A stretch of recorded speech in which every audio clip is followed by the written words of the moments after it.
welcome to another Awareness and Transformation episode. My name is Reverend Ralph Lowe. My name is Reverend Brian Wallace. And I think today what I would call our time together would be courageous conversations. Courageous conversation, yes. Recently, we have been inundated with conversations around the conflict in Israel-Palestine. And that is an extremely important conversation and topic, and we will reference that as we navigate, I think, how we best can enter into conversations as Christians courageously. One of the things that Brian and I have talked about extensively is how we are not having these conversations sometimes, or at least effectively. The world pushes us to be in a white and black as opposed to gray, I will say. And one of the places we should be at least efforting to is in our places of worship. So I think that's why we wanted to get together today. Yeah, and I think the only thing that I would add to that is, like, one of the challenges of living in community with people is that when things pop up, suddenly people who you know and love and trust, you find out have a really strong opinion on something that maybe you didn't know that they would. Yeah. And then how do you navigate that well as part of the Christian community? And, you know, for a lot of reasons that we'll get into, like politics and global politics have been pushed, it feels like, more to the forefront. Yeah, it feels like more to the forefront. And driving more conflict, especially around families and within systems and groups and organizations. So, I want to start out by simply saying somebody somewhere is going to find some offense or something that we did or did not say in this space. Yeah. We highlight that, we understand that. Really, we just want to use this space as a resource. We may say something incorrectly, or we may navigate in a way that you may not like. We can't help that. But again, we have to have these conversations. Yeah. So better for us to jump into the fray and have the conversations versus not when we're being scared of offending someone or not saying something or saying something. So I just want to acknowledge that. As we get into the kind of how we have these courageous conversations. So Brian and I over the years, we've had this conversation about how do we enter into this space of having these conversations and what do we do. So I had the pleasure of getting new tires on my wife's car this morning. And as if some of you who've been with Brian and I for a while know, we're pretty authentic about these conversations, and we come in raw and we just have a conversation. But I had an hour or two to kill. So I scribbled some notes down about what I'd like. Literally scribbled, right? Yeah, what I'd like to lead into. Yeah. So, like a good Presbyterian, I have 3 key steps into courageous conversations that I think would be applicable to our conversation today. So, Brian, the first one I had was humble listening and lament, right? When you hear that, what do you think about when you hear that? So I think of really 2 things when you say humble listening and lament. One is going into any conversation, even if you think you are the expert on the topic. Yeah. And where I think I have a little bit of an advantage in this regard is, like, there are a lot of people who think they understand a lot about science. So for a long time in my life, I had people who were like, oh, I understand this. And it's like, no, that's not how any of that works, right? And yet there's a point to which, even if you consider yourself an expert and you're very well studied, right? And, like, let's say you really consider that you've done a good amount of good research on Israel and Palestine since 1948, whatever. What you don't know is you don't know that person's perspective. You don't know their experience. That's right. Right? That's right. And so you don't know the stories they've heard and the friendships that they have and their background. And so even if you feel like you know the facts, there is a genuine openness to understand their perspective and where they're coming from. Yeah. If you go into a conversation, I'm not as good at this, by the way. Yeah. Amen. Me neither. Of understanding perspective in any courageous conversation, because even going back to a topic that for us is more personal than this one is, like, me understanding your perspective as a person of color was really important, even if, like, I felt I had a good grasp on certain topics. I didn't know yours. So that's the first, I think, when it comes to humble listening. I think lament applies particularly to this situation. Yeah, it does. This is a crappy situation. It is. Absolutely. Absolutely. And grounding it in theology, this is not the way the world is supposed to be. Yeah. Yeah. And when you start from that point, like, look, right, wrong, who's at fault, who's more to blame, whatever, let's acknowledge 2 things. This is not right. Yeah. This should not be happening. Yeah. and this needs to stop. Yeah. No, I love that. I do. And so for me, that's it. I'm curious though. You wrote it down. What was in your mind? So a couple of things. The first is we decide to have these conversations, and we don't have a conversation. We have a debate. We want to win and lose in these spaces. And when I hear the language of humble listening, it's you have to have the intent of presence first. You said perspective, understanding the perspective of the other person. I even think even before that, you have to take a posture of, I am just going to be open to what is in this space. And you said it well. It's hard for me to do that. It really, really is, because as I'm quote unquote listening, I'm already formulating what I'm going to reply to, because I want to debate. And we all do this, right? And I think, especially in this very, very hard conversation and topic, it's more conversation and not a debate, right?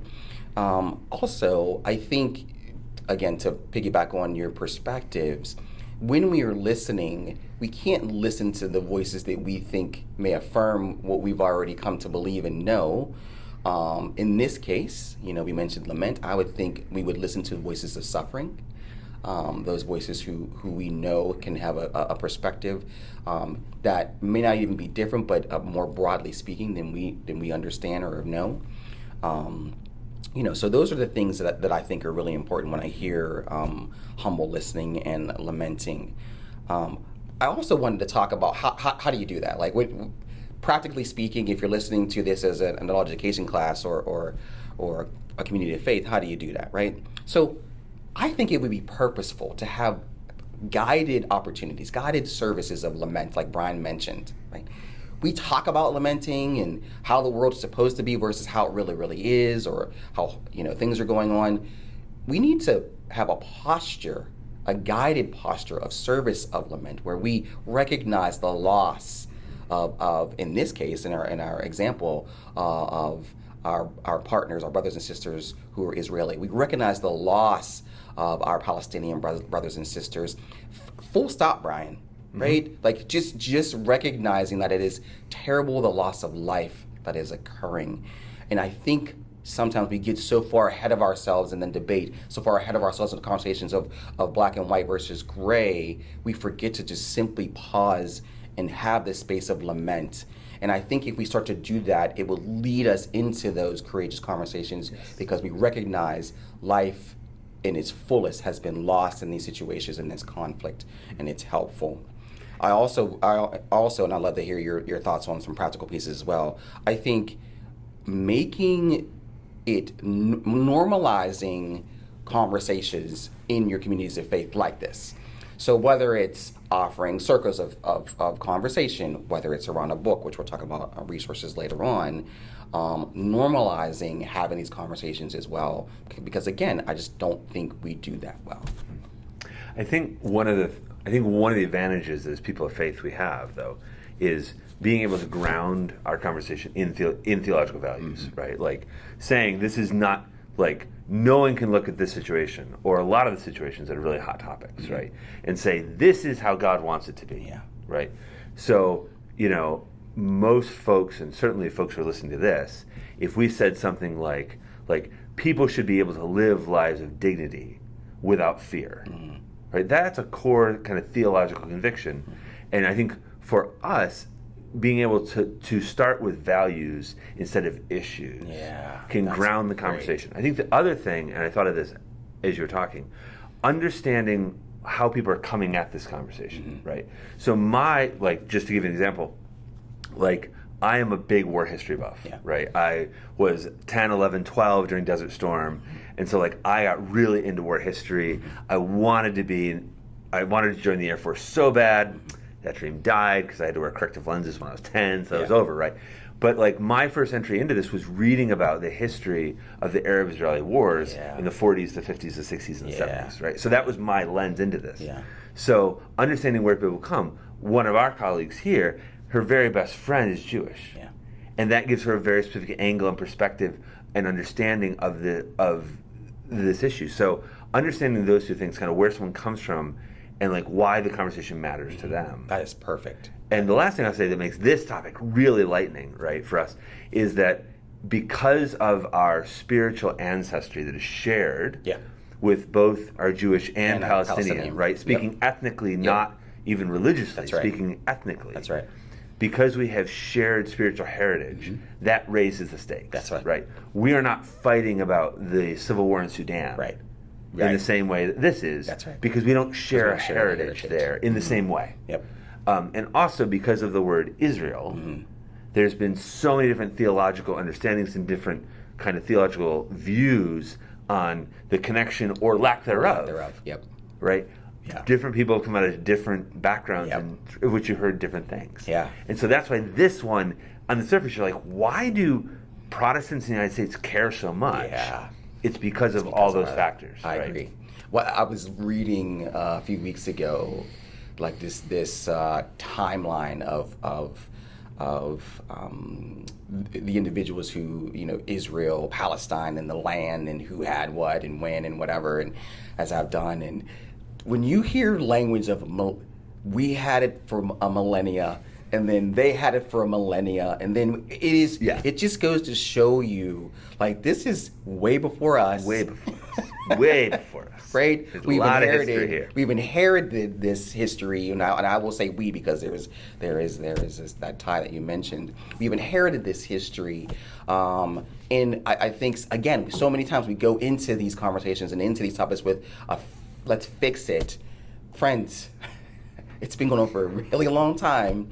I think our purpose is to name the injustices, but we'll get into it. You really segued right into the perfect second point that you and I talked about, which is to educate yourself with nuance and integrity, right? Which means not Instagram. Which means so good. Not Instagram. Not Instagram, right? Let's say that again. Not Instagram. Instagram, right? Yeah. Educate yourself with nuance and integrity. So it means equipping yourself with historical content, as Brian alluded to earlier, right? But also with a gospel lens. We have a tendency. I have a tendency to read something, even in history, as you loved history, and to be like, oh, I'll get angry about it, or I'll affirm it, right? It takes work for me to plainly look at the history with a gospel lens, with an opportunity for me to be like, where can I see, where can I apply my faith and understanding of this event in history, right? Then and now, right? That's important for us to do, I think. And when I mean, let me define gospel lens, right? I was going to ask, what is a gospel lens? A lens of peace, love, and justice, right? Full stop. Love first. Peace and justice. Brian and I were talking before we press record, and so often we in one way or another will have the language of, if you stand with them, you're against me, right? And we need to start saying to that, which is hard to do. No, I'm standing for justice because I see injustice here, and I see injustice here.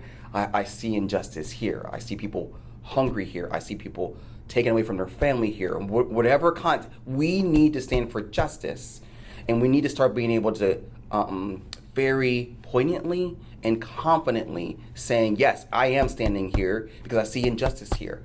And yes, I am standing here because I see injustice here. And don't allow ourselves to be put into these camps of us and them versus all for justice. I think that's the point. And I'll say one more thing, B. Then I'd love to hear your thoughts on this nuance of integrity for education. I don't know that we are able to have a thinking and understanding of an and. And what I mean by that, Brian, is our boss, Jessica, she loves the word tension. It's to sit in tension. She does. To sit in tension, right? I gotta tell you, I hate sitting in tension. I don't like the uncomfortability of it. But in reality, in courageous conversations, you need to be able to sit in tension, right, Brian? You need to be able to say, to have an and, like this is true and this is true, not this is true or this is true, in order for us to get to a greater truth.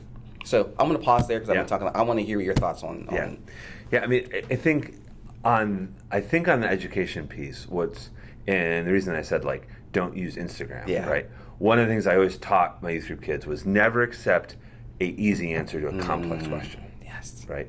Never accept an easy answer to a complex question. And so the danger in situations like this is oversimplification, right?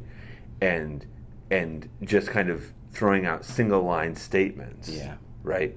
And even things that on the one hand you would say are true, right? So the Palestinians are an occupied people. True. Yeah. Right? Yeah. But there is a story behind that, Yeah. right? And I think part of what of the tension that I might share, right? So I mentioned my first real knowledge of this came through war history. Yeah. Yeah. And we're reading, 1948, 1954, 1967, 1973. Yeah. Like, my gosh, stop invading, Yeah. and maybe this would stop happening, Yeah. right? Yeah. But then you have to back up. Okay, why were the Arab states trying to invade, right? And suddenly you start dialing back the layers, right?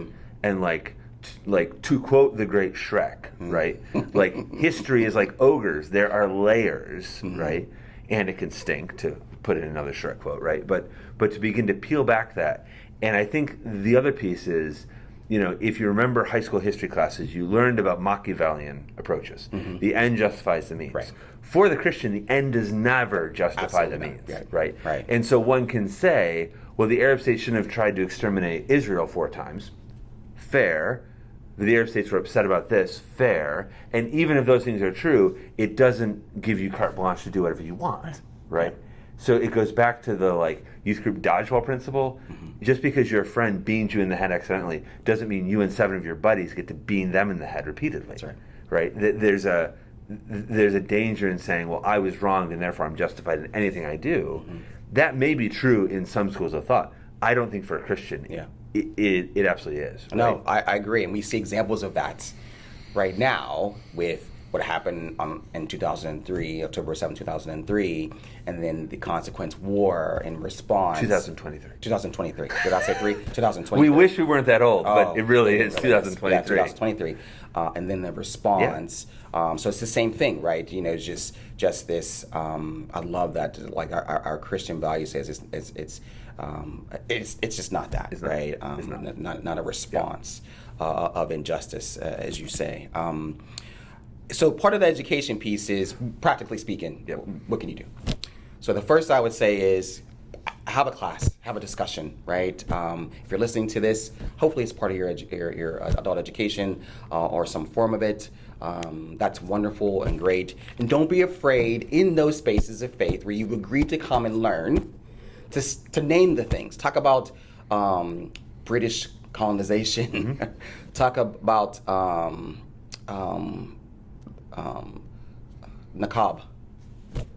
Nakba is what it's called. Yeah. Nakba. And if you don't know what that is, you should learn what that is, right? Talk about that.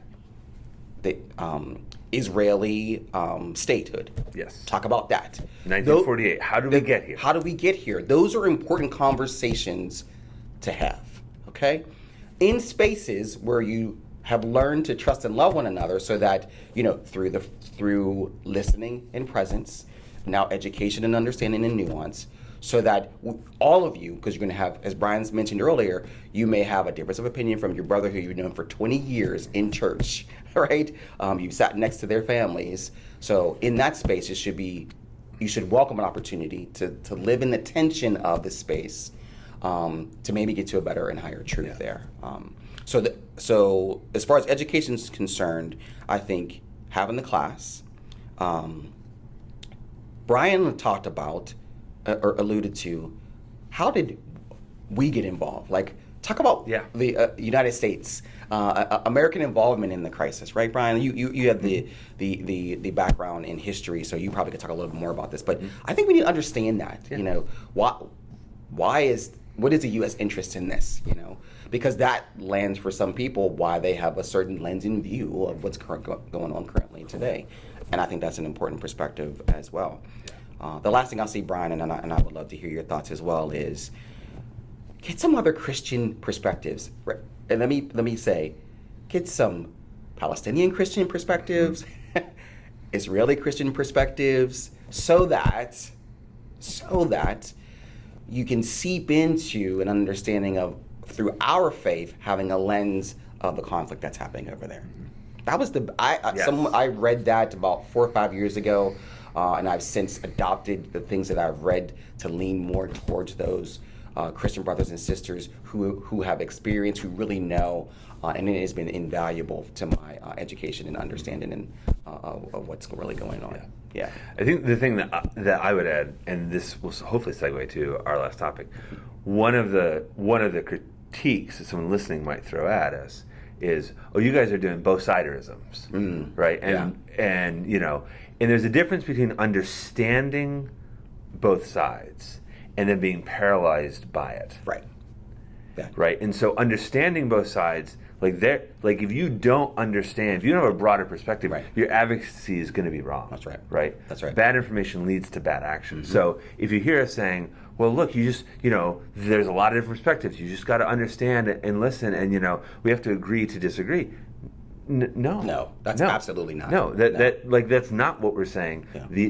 But you're going to get your advocacy wrong and misguided. Yeah. And I think the bigger danger is you're going to dehumanize and turn into animals those who you disagree with. Right? Yes. And so, as soon as you start saying, they are evil, it is a really tricky space as a Christian to describe someone as evil. They are evil. Yeah.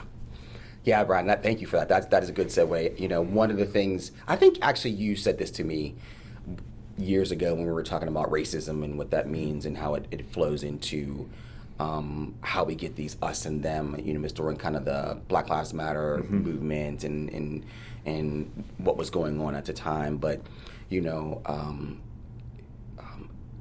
evil, tyranny, all the things deal in absolutes. Right, and it's not to say that there are some truths that we hold truthful and we know to be true. It means that when you're throwing me an absolute to form an opinion of my evilness, right? That is to Brian's point. That is not what we believe. That's not what we value as Christians. And more importantly, that takes away the dignity that that is inherent in all of us, which is really, really important. Which was actually great. It's a great segue into our third point, which is advocacy. So one of the things that Brian and I probably get mostly upset about in our roles, navigating how can we seek to do justice in the presbytery, because he helps me and as we navigate it, is our attempts to just jump first into the work and the advocacy and not do the work beforehand to understand it, right? So we really mean listening. We really mean nuanced education with integrity. We really mean those things before the advocacy and action. Now, to be clear, there needs to be action. Like we just can't be sitting around and having these conversations all the time and not for action to happen. But there has to be intent in the action. It has to have a critique of what we've learned through our time listening, through our time in education, into that action. Unfortunately, I'm guilty of this. We will jump into the action before we've actually done the work of the two, which is listening and educating ourselves. So I'd love to get your thoughts on that first. And then Brian and I came up with a couple questions you can ask yourselves when you're kind of thinking about what advocacy looked like for me. Yeah. I think one of the challenges is where I've seen well-intentioned folks get themselves in some pretty big trouble. Yeah. Is when they jump to the advocacy in ways that aren't rooted in either reality or truly in good theology. Yeah. Right? And so even if you are a pastor listening to this and you feel convicted of your conscience in the best Presbyterian sense to address the injustices you see in the world, get your theology right and lead with that. Because often where we get sideways is we don't agree on core values. It goes back to what I said at the beginning. We don't agree on the values. We have articulated the values, and then when we go into advocacy, people don't know, like we don't tend to be rooted in what we actually want to do. Oh, that's so good. Right? Yeah. I think the other thing that I'll say is that one of the challenges, and this is, I'll speak for myself, a uniquely white challenge is what we call virtue signaling. Yeah. And virtue signaling and advocacy are not the same. They are not the same. And in fact, virtue signaling in some ways can be, that's a whole other episode, about like white dominant culture, just trying to be white dominant. Anyway, but to understand the difference between your Facebook post does not constitute an action. Right. But again, Brian, that's a great point. But if you are listening, if you are educating, nuanced, with integrity, a Facebook post wouldn't be. Yeah. Right? Exactly. Like that, exactly. You wouldn't have that as an action, as advocacy, because you would understand. No, that's not what we're called to do and be when it comes to be when it's called to action. So that's really, really good, because that's exactly what some people will do. That's exactly what some people will do.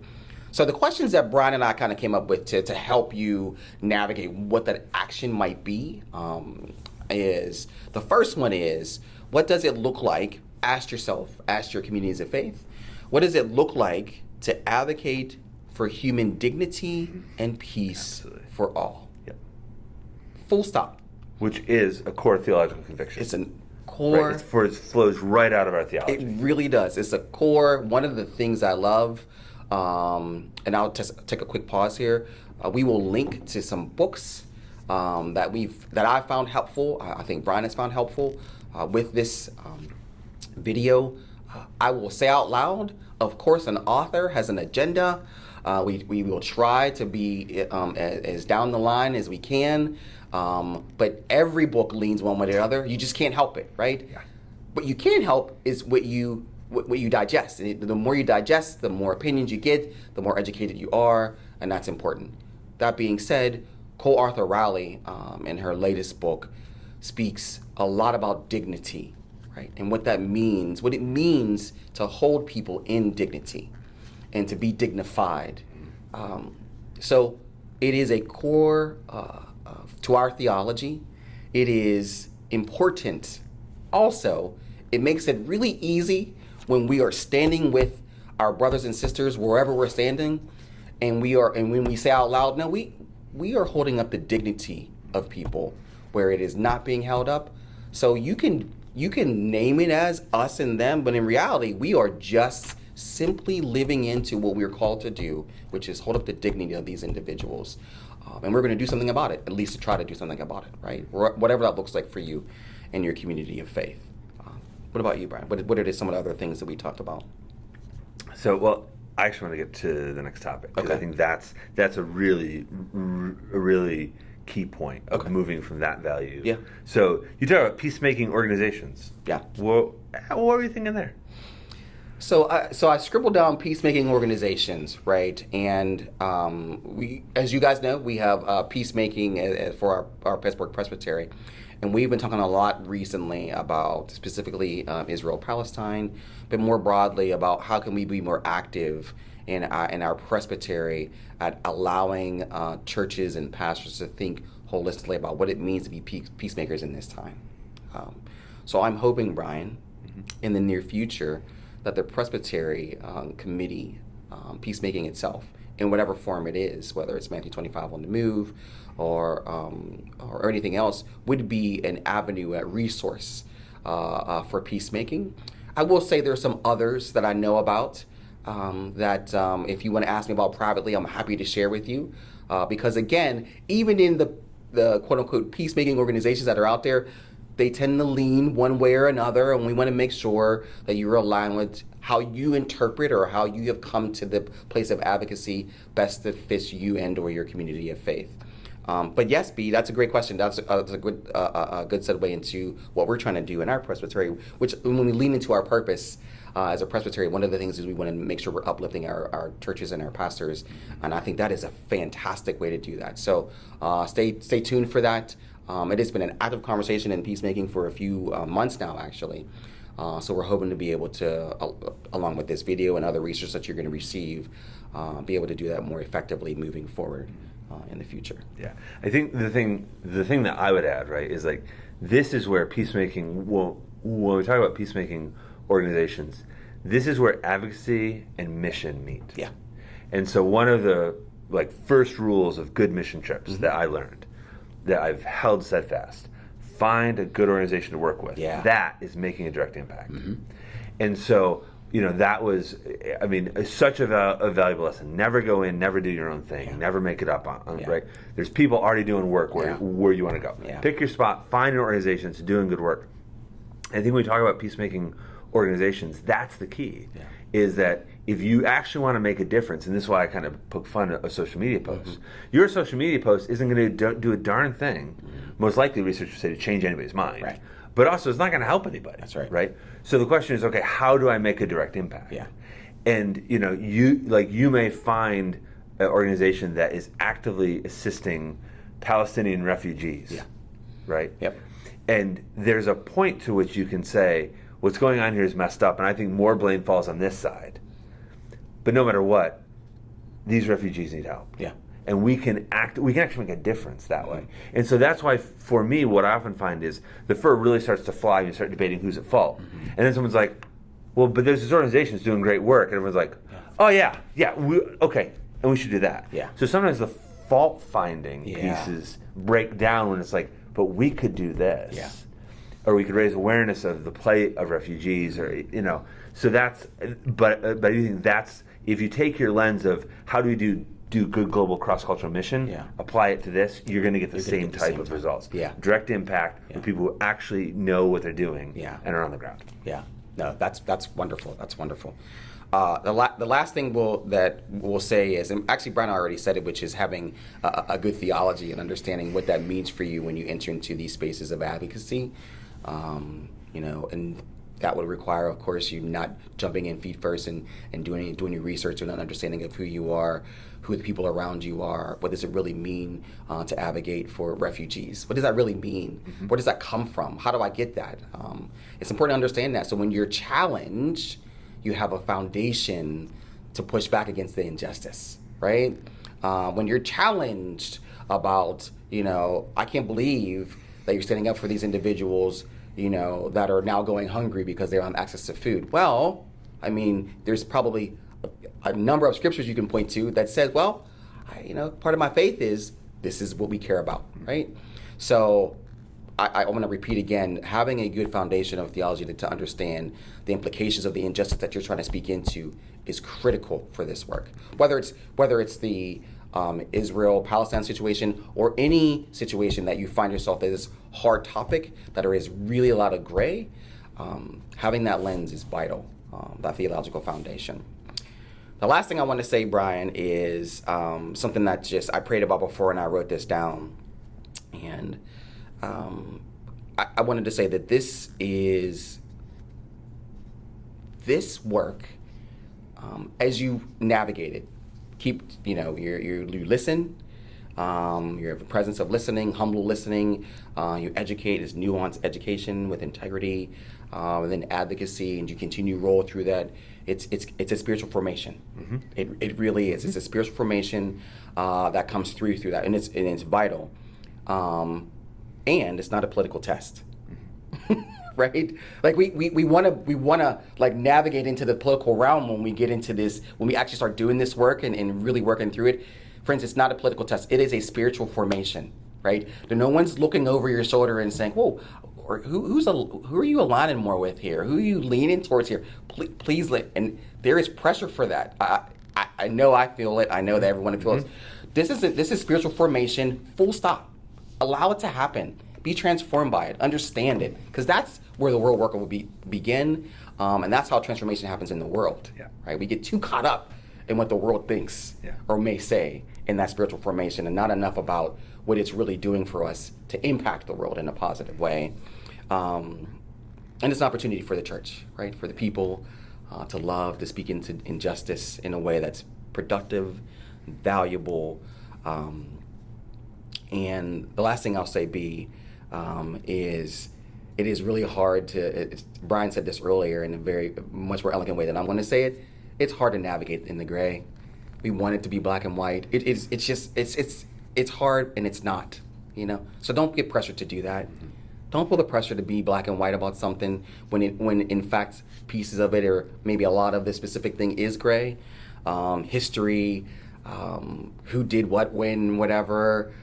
There's someone starving here. There's a refugee here. There are people taken from their family. Like there are real tangible things that lead into action for us that we don't have to be nuanced about who did what, when, and how. There's help needed here. There's advocacy needed here, which is really, really important, I think. Yeah. My closing comment is, so, we have made the mistake of turning partisan and political into synonyms. Yes. Right? Yes. Political deals with power and decision making. Yes. Partisan deals with political parties. Yeah. And I think there's a great danger in conflating those, because that's what our pastors get. Yeah. Oh, now you're just getting political. Yeah. Right? And the answer, I think the response is no. I'm not talking about Democrat or Republican. I'm not talking about elections here. I'm talking about an issue in our world. And the last time I checked, the Bible still says to love your neighbor, and who is my neighbor? And when you unpack that at its core, right? Luke 15, always go back to that text. Your neighbor is a lot more people than you want to admit it is. That's so true. That's so true. And so when we talk about things like this, we're talking about global neighbors, right? We're talking about global neighbors. Yeah. But these are our neighbors. If they are created in the image of God, then we have a responsibility to them. Yeah.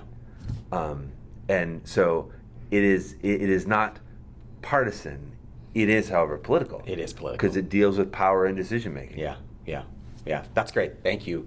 Thank you for spending time with us. I really appreciate it. I hope this is helpful. I know Brian hoped this is helpful. And we hope to bring you some more conversations like this in the future. Have a blessed week.